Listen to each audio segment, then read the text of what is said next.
Audio Jungle.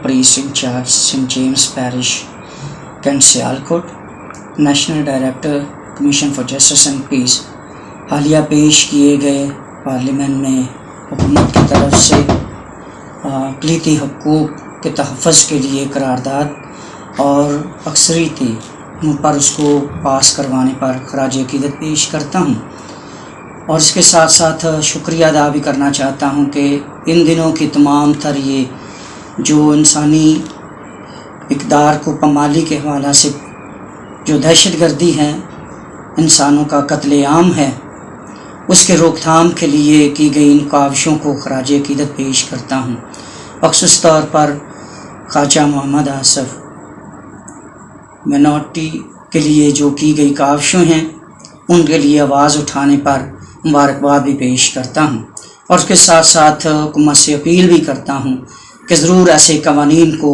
عملداری میں لایا جائے اور ان کے خلاف جو ایسے عناصر ہیں ان کے خلاف قرار واقع قانون کے مطابق سزائیں جو ہیں اور اس کی روک تھام کے لیے عمل پیرا کیا جائے۔ بہت بہت شکریہ۔ 21 پوائنٹ میں سے 19-20 کی صوبائی حکومتوں کی ذمہ داری تھی، اس میں سے ایک تھا کالعدم انتہا پسند تنظیموں کے خلاف کارروائی کی ہوگی۔ میں اس ہاؤس میں مطالبہ کرتا ہوں کہ کتنے صوبوں نے یہ کام کیا ہے، پیش کیا جائے ہمارے سامنے۔ ہم پاکستان کی بڑی اچھی تصویر دینا چاہتے ہیں کہ کوئی انویسٹر آئے اور یہاں آ کر کھڑا ہو، 10 دن کے اخبارات اٹھا لیے، 10 دن۔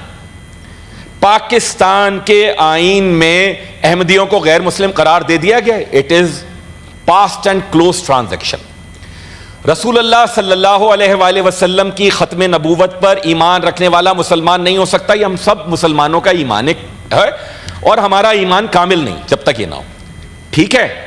لیکن کچھ ہیں ایسے جن کو خدا نے ہدایت نہیں دی، جو ان کا مذہب ہے، اب کیا کریں؟ مار دیں ان کو، ٹینکوں کے آگے کھڑا کر دیں۔ 10 دن میں پولیس گھسی ہے کراچی میں اور پنجاب میں ان کے گھروں میں۔ پھر ہم نے کیا کیا؟ ہم نے قربانی کا گوشت نمل یونیورسٹی کے ہاسٹل میں ایک ڈفرنٹلی ایبلڈ ہندو طالب علم کو کھلایا۔ پھر ہم نے کیا کیا؟ ہم نے سوات میں نام نہاد الزام لگایا توہین کا اور مار دیا ایک اور مسلمان کو۔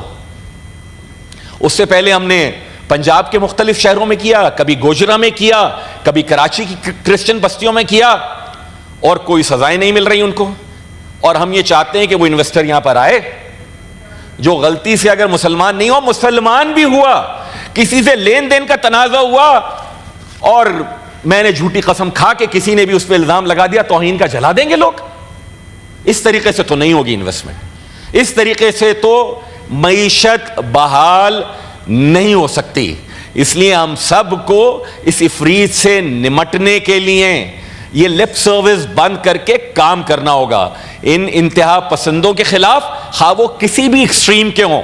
جناب والا، وجہ اس کی یہ ہے کہ پاکستان کا نصاب درست طریقے سے پڑھانا شروع کریں۔ بتائیں قائد اعظم محمد علی جناح کون تھے، بتائیں ان کی پہلی کابینہ کون تھی، بتائیں ان کی پہلی کانسٹیٹیوئنٹ اسمبلی کو چیئر کون کر رہا تھا، بتائیں کہ پاکستان کے لیے کس کی کتنی قربانیاں ہیں، بتائیں کہ جو بعد میں پاکستان کے چاچے مامے بن رہے ہیں کہ کس طریقے سے آپ پاکستان اور پاکستانیوں کے لیے زیادتیاں کر رہے ہیں اور دین اسلام کو آپ بدنام کر رہے ہیں۔ اس لیے جناب چیئرمین، جناب ڈپٹی چیئرمین، میری گزارش ہے اس ایوان کے توسط سے کہ ہم حکومت سے مطالبہ کرتے ہیں کہ آپ کانکریٹ اسٹیپس کے لیے ساری سیاسی جماعتوں کو بلائیں، ان کو بٹھائیں، نیشنل ایکشن پلان جو تھا اس پہ دوبارہ عمل درآمد کے لیے، اور پوچھیں صوبائی حکومتوں سے بھی اور فیڈرل گورنمنٹ بھی پوچھے کہ ہم اپولوجیٹک رویہ اختیار نہیں کریں گے۔ الحمدللہ اس ملک کی اکثریت مسلمان ہے، اسے کسی سے بھی سرٹیفکیٹ لینے کی ضرورت نہیں ہے کہ میرا ایمان کتنا خالص ہے یا نہیں ہے۔